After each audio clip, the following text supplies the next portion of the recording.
نہیں رحمان صاحب، وہ دراصل شہریار اس بار کینیڈا جائے گا تو 7 سال تک واپس آنے کا کوئی ارادہ نہیں ہے۔ آپ سمجھتے ہیں بزنس کے داؤ پیچ، جب تک اسے پورا وقت نہ دیا جائے تب تک بزنس سنبھل نہیں سکتا، اسی لیے شہریار کی جلد واپسی ممکن نہیں ہے، اور یہ مہر کو بہت پسند کرنے لگا ہے۔ آپ ایک بار پھر سوچ لیں۔ رحیل صاحب نے شہریار کا مایوس چہرہ دیکھتے ہوئے پھر سے کہا، ہم اپنی بیٹی مہر سے بات کر کے آپ کو جواب دیں گے۔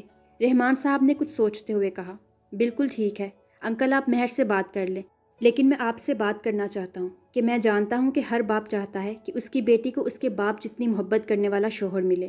میں اندازہ لگا سکتا ہوں کہ ایک باپ اپنی بیٹی سے کتنی محبت کرتا ہے۔ انکل، میں آپ سے وعدہ کرتا ہوں کہ میں مہر کو اتنی محبت دوں گا کہ اسے آپ کی محبت کی کمی محسوس نہیں ہوگی۔ مہر بہت خوبصورت لڑکی ہے، اسے بہت چاہنے والے مل جائیں گے، لیکن مجھ سے زیادہ محبت کرنے والا اسے کہیں نہیں ملے گا۔ فیصلہ کرتے ہوئے ایک بار ضرور سوچئے کہ آپ کا انکار میری پسند ہی نہیں بلکہ میری محبت کو بے مول کر دے گا۔ شہریار ان کی آنکھوں میں دیکھتے ہوئے اٹھ کھڑا ہوا۔ چلے ماما بابا، ہم آپ کے جواب کا انتظار کریں گے انکل۔ شہریار نے ایک آخری نظر رحمان صاحب کو دیکھا اور پھر گھر سے باہر نکل گئے۔ شہریار جب سے واپس آیا تھا بہت پریشان تھا۔ اس کی پریشانی کی وجہ سبھی جانتے تھے۔ ان لوگوں کو شادی سے مسئلہ نہیں تھا، مسئلہ تھا ان کے اچانک واپسی سے، اور یہی وجہ وہ اپنے گھر والوں سے پوچھنا چاہتا تھا کہ آخر وہ اسے اس طرح سے بھگانا کیوں چاہتے ہیں۔ وہ جب سے آیا تھا بار بار رحیل صاحب اور آسیہ بیگم سے پوچھ چکا تھا کہ آپ لوگوں نے اتنی جلدی اس کی واپسی کا کیوں کہا، جبکہ شہریار جتنا وقت چاہے یہاں رہ سکتا تھا۔ پہلے تو وہ لوگ اس کی شادی کے لیے تیار نہیں ہو رہے تھے، اور اب جب تیار ہوئے تب اتنی بڑی شرط رکھ دی۔ وجہ یہ ہے شہریار کہ میں اپنا کامیاب بزنس اس طرح سے ڈوبتا ہوا نہیں دیکھ سکتا، اسی لیے میں چاہتا ہوں کہ تم جلد ہی واپس لوٹ جاؤ۔ اس کے بار بار پوچھنے پر رحیل صاحب نے وجہ بتائی۔ بابا، وہاں سب کچھ ٹھیک ہے، سب کچھ میری نگرانی میں ہے، میں سب کچھ ٹھیک سے سنبھال رہا ہوں۔ اعتبار تو کر ہی سکتے ہیں آپ مجھ پر، بزنس کے لیے کوئی اپنی زندگی نہیں چھوڑتا۔ اب کیا میں سکون سے شادی بھی نہیں کر سکتا اس کے چکر میں؟ شہریار نے بے بسی سے پوچھا۔ نہیں میری جان، لیکن کینیڈا میں تمہاری کامیابی کا پہلا سال ہے، ہم نہیں چاہتے کہ اس میں تم بھی کوئی غلطی کرو، بس اسی لیے تمہارے بابا نے یہ شرط رکھی۔ اور اگر اس شرط کی وجہ سے انکار ہو گیا تو پھر کیا ہوگا بابا؟ شہریار ان کے سامنے رک کر پوچھنے لگا۔ دنیا خوبصورت لڑکیوں سے بھری پڑی ہے شہری، مہر کوئی آخری لڑکی نہیں ہے جس سے شادی کی جا سکے، بابا نے غصے سے کہا۔ لیکن مہر وہ اکلوتی لڑکی ہے جس سے میں محبت کرتا ہوں۔ اس بار شہری کا لہجہ بلند تھا۔ شہری، میں بحث نہیں کرنا چاہتا، بہتر ہوگا کہ تم بھی اپنے کمرے میں جاؤ، بابا نے غصے سے کہا، اور بنا اس کی طرف دیکھے آسیہ بیگم کا ہاتھ تھامے اپنے کمرے میں چلے گئے۔ شہریار نے ایک نظر عابد کی طرف دیکھا۔ شہری بابا، آپ کا روم کھلوا دیا ہے، آپ جائیے آرام کریں اور فکر نہ کریں، انشاءاللہ ان کا جواب ہاں ہوگا۔ عابد اس کا کندھا تھپ تھپاتے اس سے نظریں چرا کر چلا گیا۔ کچھ تو ہے جو یہ سب مجھ سے چھپا رہے ہیں، کچھ تو ہے جو بابا کو پریشان کر رہا ہے، لیکن کیا؟ وہ اپنے سر میں ہاتھ پھیرتا خود سے سوال کرنے لگا۔ مطلب میرے لیے پرستان کا شہزادہ نہیں آئے گا؟ نہیں بابا جان، اس شادی کے لیے انکار کر دیں اور بتا دیں مہر ایک خوبصورت پری ہے اور اس کے لیے کوئی پریوں کا شہزادہ آئے گا۔ میں اس طرح سے کسی سے شادی نہیں کروں گی۔ مہر انکار کرتے ہوئے بیڈ پر آ بیٹھی۔ مہر یار، یہ دور دیکھ، 2020 ہے اور 2020 میں پرستان نہیں ہوتے، کینیڈا، لندن، پیرس ہوتے ہیں، وہیں سے آتے ہیں شہزادے، اور یہ نیو دور کا شہزادہ کینیڈا سے آیا ہے۔ کیوں بابا جان، میں ٹھیک کہہ رہی ہوں نا؟ مہر ماں اس کے قریب بیٹھتے ہوئے بابا جان سے مسکرا کر پوچھنے لگی۔ ویسے ایک شہزادہ امریکہ سے بھی آیا ہوا ہے، اسما چاچی کا بیٹا، اس کے بارے میں کیا خیال ہے؟ مہر ماں نے اس کے کان میں سرگوشی کی تو اسے وہ گلاسز والا چپکو سا لڑکا یاد آیا، اور اسما چاچی کیسے کہتی تھی، ان کے بیٹے سے زیادہ پڑھا لکھا اور قابل لڑکا ان کے پورے خاندان میں تو کیا پورے پاکستان میں نہیں ہے۔ آپ ہی شہزادہ نہیں بلکہ شہزادے کے گھر میں کام کرنے والا باورچی ہے۔ اب اسے شہزادہ بول کے شہزادوں کی توہین نہ کریں۔ اور بابا جان، میں بھی اس بات سے ایگری کرتی ہوں کہ آج کے زمانے میں شہزادے پرستان سے نہیں کینیڈا سے آتے ہیں، اس لیے آپ کو جو بہتر لگتا ہے آپ فیصلہ کر لیں۔ مہر نے مسکرا کر جواب دیا تو بابا جان بھی مسکرا دیے۔ ویسے تو وہ اس کا جواب پہلے سے ہی جانتے تھے، لیکن اس کا مزیدار قسم کا جواب سننا چاہتے تھے، اسی لیے اس سے پوچھا، یہ کون سی جگہ ہے پریام؟ میں نے زندگی میں اس سے خوبصورت جگہ نہیں دیکھی، کیا تم یہاں پر رہتی ہو؟ اس خوبصورت جگہ کا نظارہ کرتے ہوئے وہ پریام سے پوچھنے لگا۔ ہاں میں یہیں رہتی ہوں، اگر تمہیں اتنی اچھی لگ رہی ہے یہ جگہ تو تم بھی یہیں رہو، میرے پاس، میرے ساتھ۔ پریام نے مسکراتے ہوئے اس کا ہاتھ تھاما۔ خوبصورت صاف شفاف بہتے پانی کے کنارے سے وہ دونوں آہستہ آہستہ چل رہے تھے۔ یہ کون سے پھول ہیں؟ میں نے تو کبھی ان کا ذکر نہیں سنا۔ وہ ہلکے گلابی کلر کے پھولوں کے قریب کھڑا ہو گیا۔ اس نے زندگی میں اس سے زیادہ خوبصورت پھول کبھی نہیں دیکھا تھا۔ یہ ساریسا کے پھول ہیں، جب وہ مسکراتی ہے تب کھلتے ہیں۔ چلو آؤ۔ وہ ایک بار پھر سے اس کا ہاتھ تھامے آگے کی طرف چلنے لگی، لیکن اسکندر اس کی بات کو سمجھ نہیں پایا تھا۔ لیکن حیرت اسے تب ہوئی جب اس نے چلتے ہوئے اپنے سامنے اچانک ایک بہت بڑا محل نما گھر دیکھا۔ پریام، دور سے یہ گھر نظر نہیں آ رہا تھا، اب اچانک یہ گھر کہاں سے آیا؟ سکندر حیران پریشان اس سے پوچھنے لگا۔ یہ میرا گھر ہے سکندر، سب نظروں کا دھوکہ ہے، تمہیں دور سے شاید نظر نہیں آ رہا تھا، چلو اندر چلیں۔ پریام خاموشی سے اندر کی جانب چل دی، جبکہ سکندر حیرت زدہ اس کے پیچھے آیا۔ اس سے اچھی اور کون سی بات ہو سکتی ہے رحمان صاحب، ہم آپ کے بہت بہت شکر گزار ہیں۔ انشاءاللہ ہم 2 دن کے بعد نکاح کے لیے آئیں گے۔ ہم جانتے ہیں کہ ہم بہت جلدی کر رہے ہیں، لیکن یہ ہماری مجبوری ہے، رحیل صاحب نے فون پر ان سے بات کرتے ہوئے کہا۔ میں آپ کی مجبوری سمجھ سکتا ہوں رحیل صاحب، شاید آپ کی مجبوری کو دیکھتے ہوئے میں اس رشتے کے لیے تیار نہ ہوتا، لیکن پھر میں نے شہریار کی نظروں میں اپنی بچی کے لیے محبت دیکھی۔ بے شک میں اپنی بیٹی کے لیے ایک شہریار جیسے ہی انسان کی تلاش میں تھا۔ مجھے یقین ہے کہ میری بچی شہریار کے ساتھ بہت خوش رہے گی۔ ہم نکاح کے لیے تیار ہیں، آپ 2 دن بعد تشریف لے آئیے، رحمان صاحب نے مسکراتے ہوئے کہا، جبکہ رحیل صاحب کے ساتھ زمین پر بیٹھا ان کی گفتگو سننے کی ناکام کوشش کرتا شہریار پوری طرح سے ان کی طرف متوجہ تھا۔ جب رحیل صاحب نے فون رکھ کر اس کی طرف دیکھا، ہم 2 دن کے بعد نکاح کے لیے جائیں گے ان کے گھر، بابا نے مسکراتے ہوئے اس سے کہا۔ او بابا جان، آئی لو یو سو مچ۔ ان کی بات مکمل ہونے سے پہلے ہی شہریار اٹھ کر ان کے سینے سے لگ چکا تھا، جبکہ رحیل صاحب نے ایک نظر آسیہ اور عابد کی طرف دیکھا، شاید وہ آنے والے وقت سے انجان نہیں تھے۔ یہ سب کچھ کیا ہے پریام؟ تم مجھے کہاں لے کے آئی ہو؟ یہ جگہ اتنی عجیب کیوں ہے؟ اتنے بڑے محل میں تمہارے علاوہ اور کون کون رہتا ہے؟ ابھی تک کوئی بھی مجھ سے ملا کیوں نہیں؟ اور وہ بچی کون تھی جو وہاں باہر کھیل رہی تھی؟ وہ اتنی چھوٹی سی بچی اپنے پیروں پہ کس طرح سے چل رہی تھی؟ اور پھر اچانک غائب کہاں ہو گئی؟ تم نے تو کہا تھا آج نکاح ہوگا، تم نے کہا سارا انتظام کیا گیا ہے۔ سکندر اس سے سوال پہ سوال کیے جا رہا تھا، جبکہ پریام اس کے سامنے مسکرا رہی تھی۔ ابھی اس کے سوالات جاری تھے جب ایک بزرگ اس جگہ داخل ہوئے۔ بابا جان، آپ نے نکاح کا انتظام کر دیا؟ دیکھیں میں سکندر کو بھی اپنے ساتھ لے آئی ہوں، پریام نے مسکراتے ہوئے تعارف کروایا۔ آپ سے مل کر خوشی ہوئی، بزرگ انسان بنا مسکرائے سنجیدہ انداز میں بولے اور پیچھے کی طرف اشارہ کیا جہاں سے وہ اندر داخل ہوئے تھے، اور ان کے اشارے کے ساتھ ہی کچھ لڑکیاں چہرے پر جالی سے نقاب کیے داخل ہوئیں۔ یہ منظر اتنا خوبصورت تھا کہ سکندر خوفزدہ ہو گیا، اس کا دل زور زور سے دھڑک رہا تھا۔ لیکن کیوں؟ یہ سب کچھ تو اتنا خوبصورت تھا، پھر کیوں اسے ڈر لگ رہا تھا؟ کیوں اسے یہ سب کچھ عجیب لگ رہا تھا؟ ان 2 دنوں میں شہریار بہت بے چین رہا، وہ ایک سیکنڈ کو بھی سو نہ سکا، یہاں تک کہ بے چینی اور نیند پوری نہ ہونے کی وجہ سے اسے تیز بخار نے گھیر لیا۔ زیان ہر وقت اس کے ساتھ رہتا تھا، لیکن اس کے باوجود بھی وہ ان آوازوں سے اپنا پیچھا نہیں چھڑا پا رہا تھا۔ اچانک خوف سے اس کا پورا بدن کپکپانے لگتا، لیکن اسے کس چیز کا ڈر تھا یہ وہ خود بھی نہیں جانتا تھا۔ آسیہ اور رحیل صاحب بہت پریشان تھے۔ آپ بھی تو کسی پیر سے اس کے لیے تعویذ بھی لے آیا تھا، جسے پہننے سے شہریار نے انکار کر دیا، اور بہت منانے کے باوجود بھی شہریار نہ مانا۔ یار یہ تو وہی لڑکا ہے نا جو لفٹ میں ہم سے ملا تھا؟ منال نے فوٹو دیکھتے ہوئے پوچھا۔ ہاں وہی ہے، گنگو تیلی، مجھے لگا تھا کوئی شہزادہ آئے گا میری زندگی میں۔ یار اب تو میں نے بابا کے سامنے بھی ہاں کر دی، وہ بھی بنا تصویر دیکھے، اب جمعہ کو نکاح ہے، انکار بھی نہیں کر سکتی۔ ہائے کہاں پھوٹی میری قسمت، ایک بار گنگو تیلی کو دیکھ تو لیتی، پھر ہاں کرتی۔ یہ ساری زندگی میرا مذاق اڑائے گا کہ میں نے اسے بیوٹیفل کہا تھا، ہینڈسم نہیں۔ مہر اپنا سر پیٹتے ہوئے بولی۔ مجھے تو لگتا ہے وہیں لفٹ پہ ہی تجھ پر فدا ہو گیا تھا، منال نے تصویر دیکھتے ہوئے کہا۔ ہاں تو فدا تو ہونا ہی تھا، اب میں ہوں ہی۔ بندریا، اس سے پہلے کہ مہر بولتی منال بولی۔ اپنی شکل دیکھی ہے تو نے، چوہیا جیسی، مجھے بندریا کہتی ہے؟ اپنی خوبصورت شکل کا مذاق اڑاتے دیکھ کر مہر غصے سے بولی اور کھینچ کر کشن اٹھا کر اس کے سر پر دے مارا، جبکہ خود کو چوہیا کہلانے پر منال نے بھی اس سے خوب بدلا لیا۔ اللہ کرے میرے لیے ایک بیوٹیفل کا رشتہ ہے، جو ساتھ میں بیوٹیفل تھا نا، اس کے لیے تیرا رشتہ ہے، اور تیرے ابا اماں تجھ سے پوچھے بغیر رشتہ پکا کر دیں، پھر دیکھ میں تیری شادی پہ کیسے بھنگڑے ڈال ڈال کر ناچتی ہوں۔ مہر نے ایک بار پھر سے کشن مارتے ہوئے بد دعا دی۔ ہاں یار وہ بھی کافی ہینڈسم ہے، آمین سم آمین۔ اس کی بد دعا پر آمین کہتے باہر کی طرف دوڑ لگائی۔ بے وقوف، میں نے بد دعا دی تھی، دعا نہیں، مہر پیچھے سے بتانا نہ بھولی۔ سکندر سامنے بیٹھے سب لوگوں کو گھورے جا رہا تھا، جبکہ پریام مسکرا رہی تھی۔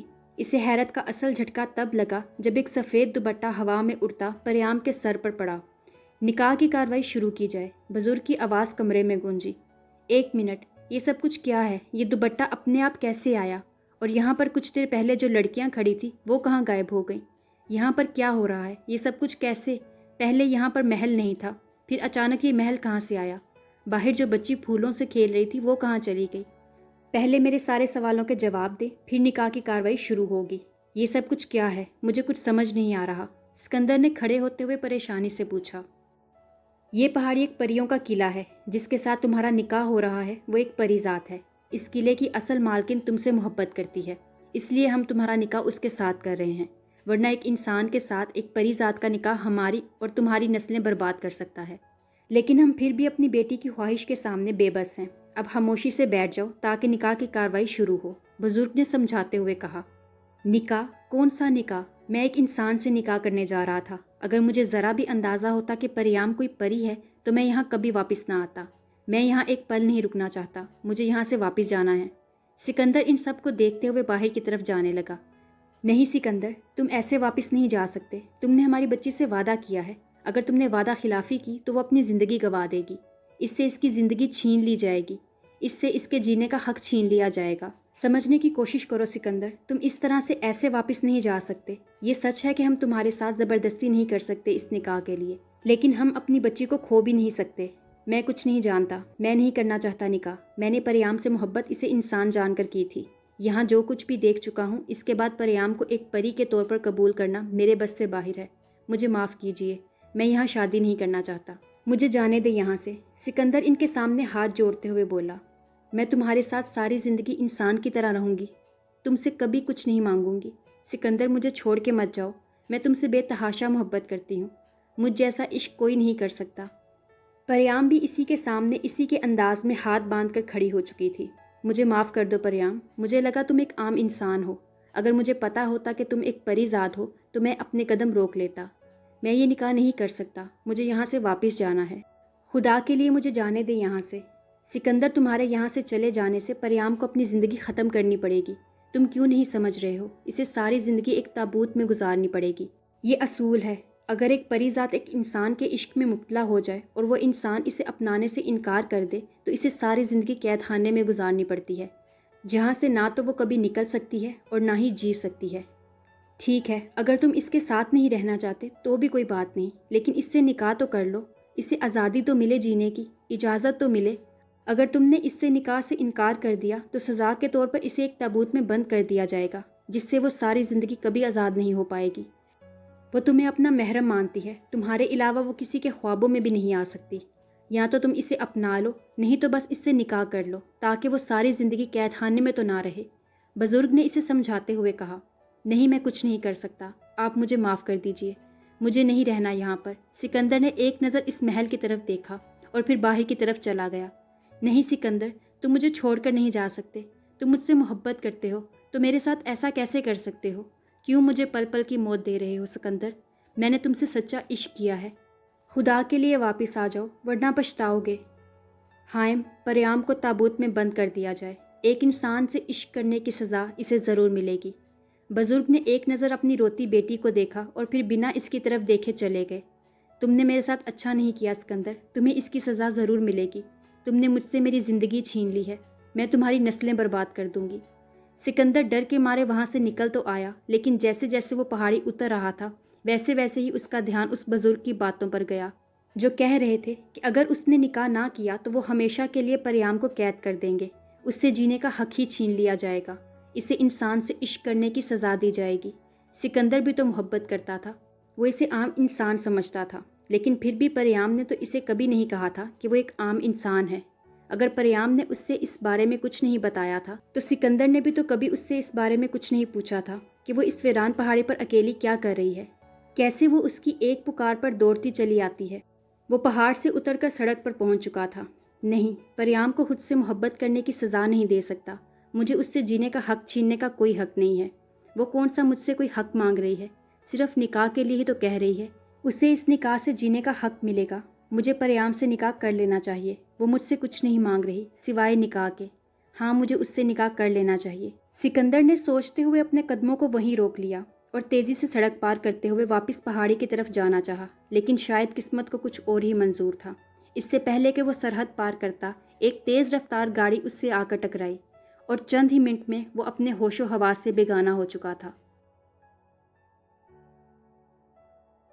شہریار اور اس کی فیملی نکاح کے لیے رحمان صاحب کے گھر آ چکے تھے۔ کچھ ہی دیر میں نکاح ہونے والا تھا۔ شہریار نے جو یہاں آ کر سب سے زیادہ نوٹ کیا تھا وہ تھا زیان، جو اس کے ساتھ نہیں بلکہ منال کی مدد کرنے کے چکر میں لگا تھا۔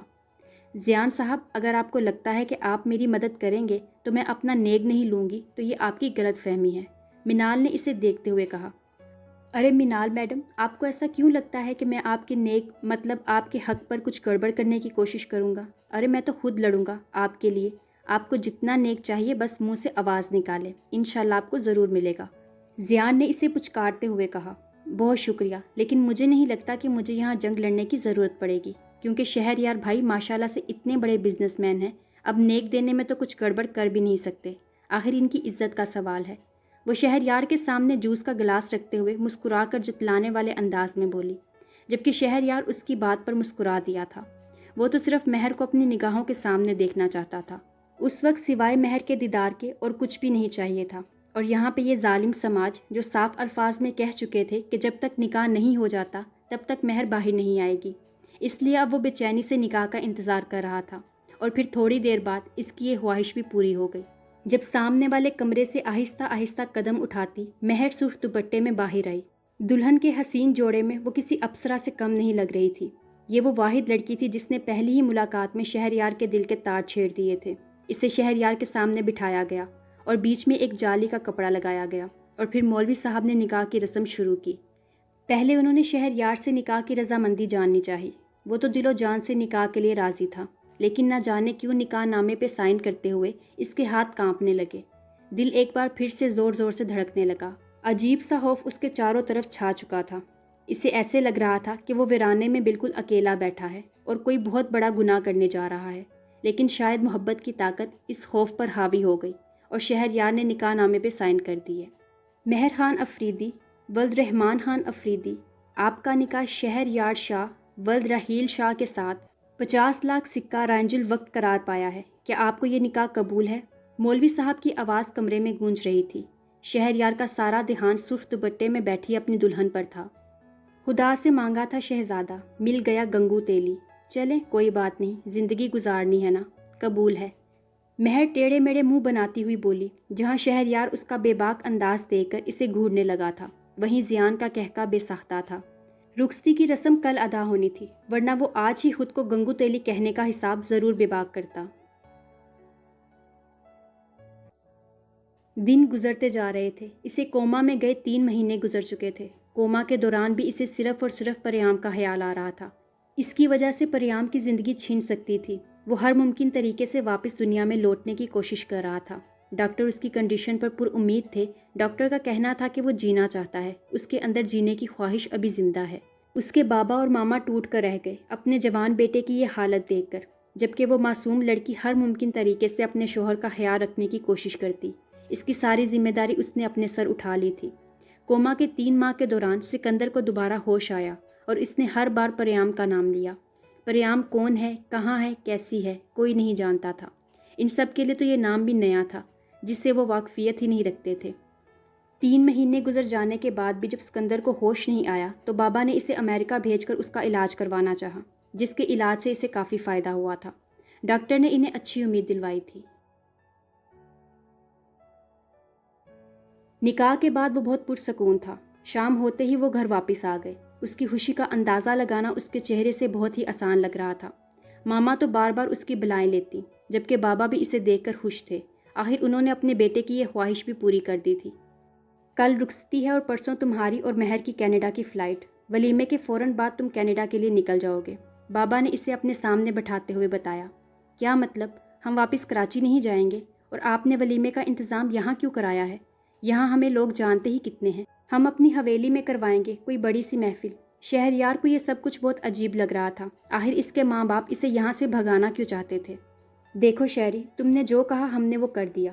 تم مہر سے شادی کرنا چاہتے تھے اور اب ہم نے تمہاری یہ خواہش پوری کر دی ہے۔ اب تم مہر کو ہمیشہ کے لیے یہاں سے لے جاؤ، میں اور تمہاری ماما جلد ہی تم سے ملنے آئیں گے، اور تم نے وعدہ کیا تھا کہ اگر تمہاری شادی مہر سے ہو گئی تو تم مجھ سے کوئی سوال نہیں پوچھو گے، تم اپنے وعدے سے پھر نہیں سکتے۔ بابا نے اس کا وعدہ یاد دلایا۔ اس نے وعدہ کیا تھا کہ اگر اس کی شادی مہر سے کروا دی گئی تو وہ اس بارے میں ان سے کچھ نہیں پوچھے گا، وہ ان سے نہیں پوچھے گا کہ وہ اسے اتنی جلدی واپس کیوں بھیجنا چاہتے ہیں۔ اسے ہوش آیا تو اس کا پہلا ارادہ وہیں واپس اس علاقے میں جانے کا تھا، لیکن بابا جان اسے واپس جانے کی اجازت نہیں دے رہے تھے۔ وہ یہی چاہتے تھے کہ وہ سب کچھ بھلا کر ایک نئی زندگی کی شروعات کرے، لیکن سکندر تو ایک نئی زندگی کی شروعات نہیں کر سکتا تھا جب تک کہ اپنی غلطی کو سدھار نہ لے۔ اسے پریام کے پاس واپس جانا تھا، اسے ایک نئی زندگی دینی تھی۔ چاہے وہ اسے اپنا نہیں سکتا تھا، وہ اس کے ساتھ زندگی نہیں گزار سکتا تھا، لیکن اسے اپنا نام تو دے سکتا تھا، اسے آزادی تو دے سکتا تھا۔ اسی لیے کسی کی بھی بات نہ مانتے ہوئے جیسے ہی اسے ہوش آیا وہ پاکستان واپس آیا، اور پاکستان سے سیدھا اس کا ارادہ واپس اسی علاقے میں جانے کا تھا جہاں اس کی پریام رہتی تھی۔ شہریار سو رہا تھا جب اسے اپنے پاس کوئی محسوس ہوا۔ کسی احساس کے تحت اس کی آنکھ کھل گئی۔ اس نے اپنے کمرے کے چاروں اور دیکھا لیکن کوئی نہ تھا۔ آج پھر اسے وہی خوف محسوس ہوا جو پاکستان آنے سے پہلے ہوا تھا، جب کسی نے اس پر حملہ کیا تھا اور سینے کے بیچوں بیچ کسی کے ہاتھ کا نشان تھا۔ کمرے میں کسی کو بھی نہ دیکھ کر وہ کسی کو محسوس کر رہا تھا۔ وہ جانتا تھا کہ اس کمرے میں کوئی ضرور ہے اور وہ اس کا وہم نہیں ہے۔ وہ آہستہ سے اپنے بیڈ سے اٹھا اور لائٹ آن کی۔ کون ہو تم؟ دیکھو میں جانتا ہوں یہاں کوئی تو ہے، میں جانتا ہوں تم مجھے ڈرانا چاہتے ہو۔ کون ہو تم اور کیوں میرا پیچھا کر رہے ہو؟ تم مجھ سے کیا چاہتے ہو؟ شہریار نے نیچی آواز میں کہا۔ وہ نہیں چاہتا تھا کہ گھر میں کوئی بھی ڈسٹرب ہو۔ دیکھو تمہیں جو چاہیے تم مجھے صاف صاف بتا دو، اس طرح سے چھپ کر حملہ بند کرو۔ کس نے بھیجا ہے تمہیں اور کیوں میرے پیچھے پڑے ہو؟ اگر تمہیں یہ لگتا ہے کہ تم چھپ کر مجھ پر وار کرو گے تو میں یہ سوچوں گا کہ تم کوئی اور مخلوق ہو، تو میں اتنا بے وقوف نہیں ہوں۔ تم مجھے ڈرانے میں ناکام ہو چکے ہو، اس لیے بہتر ہوگا کہ سامنے آ جاؤ، شہریار نے اسے وارن کرتے ہوئے کہا، جب اچانک ہی کمرے کے بیچ میں چھت پر لگا فانوس چھت سے ٹوٹ کر اس کے اوپر گرا۔ وقت پر دور ہو جانے کی وجہ سے اس کو زیادہ چوٹ تو نہیں آئی تھی، لیکن پھر بھی اس کے بازو پر کافی چوٹ لگی تھی۔ شور کی آواز سن کر ماما اور بابا فوراً اس کے کمرے کی طرف بھاگے آئے اور ان کے پیچھے عابد بھی آیا۔ شہریار میرا بچہ تم ٹھیک تو ہو؟ تمہیں کچھ ہوا تو نہیں؟ یہ چوٹ کیسے لگی؟ یہ فانوس کیسے گرا؟ ماما اسے دیکھتے ہوئے پریشانی سے بولی، جبکہ راحیل صاحب کا سارا دھیان کمرے کے چاروں طرف گھوم رہا تھا۔ آپ کمرے کو کیا دیکھ رہے ہیں؟ ڈاکٹر کو بلائیں، دیکھیں اسے کتنی چوٹ لگی ہے۔ آسیہ بیگم نے راحیل صاحب کو کمرے کو دیکھتے ہوئے جھنجھلا کر کہا، جبکہ عابد کو اشارہ ملتے ہی وہ ڈاکٹر کو کال کرنے چلا گیا۔ کچھ نہیں ماما، میں واش روم جا رہا تھا کہ یہ ٹوٹ کر گر گیا، شاید کافی عرصہ لگا ہے اس لیے، اس نے ماما کو مطمئن کرتے ہوئے کہا اور انہیں بازو کے گھیرے میں لیے کمرے سے باہر نکل آیا۔ سکندر سب کی مخالفت کے باوجود بھی اس علاقے میں واپس جا چکا تھا، لیکن اب وہاں نہ تو کوئی محل تھا اور نہ ہی کوئی خوبصورت نگری، وہاں پر صرف بنجارہ کا علاقہ نظر آتا تھا۔ سکندر مایوسی سے واپس لوٹ کر آنے لگا جب اس کی نظر انہی گلابی پھولوں پر پڑی جو پوری طرح سے مرجھائے ہوئے تھے۔ اس کے کانوں میں پریام کی آواز گونجی جس نے کہا تھا، یہ ساریسا کے پھول ہیں، جب وہ مسکراتی ہے تب یہ پھول کھلتے ہیں۔ وہ عشق کی گلیوں سے واپس لوٹ آیا، جہاں آنے کے بعد وہ کئی مہینوں تک پریام کی یادوں میں ڈوبا رہا۔ وہ اپنے آپ کو پریام کا گناہ گار سمجھتا تھا، اور وہ گناہ گار تھا بھی۔ اس کی وجہ سے ایک پری اپنا سب کچھ گوا بیٹھی تھی۔ یہ تھی عشق کی 4تھ ایپیسوڈ پسند آنے پر اس کو زیادہ سے زیادہ فیس بک اور واٹس ایپ کے گروپس میں اپنے فرینڈس اور فیملی ممبرس کے ساتھ شیئر کریں، اور اگر آپ نے ابھی تک اس چینل کو سبسکرائب نہیں کیا ہوا تو اس کو جلدی سے سبسکرائب کر لیں اور ساتھ میں موجود بیل آئیکن کو ضرور پریس کریں تاکہ آنے والی ہر ایپیسوڈ آپ کو ایزیلی مل سکے۔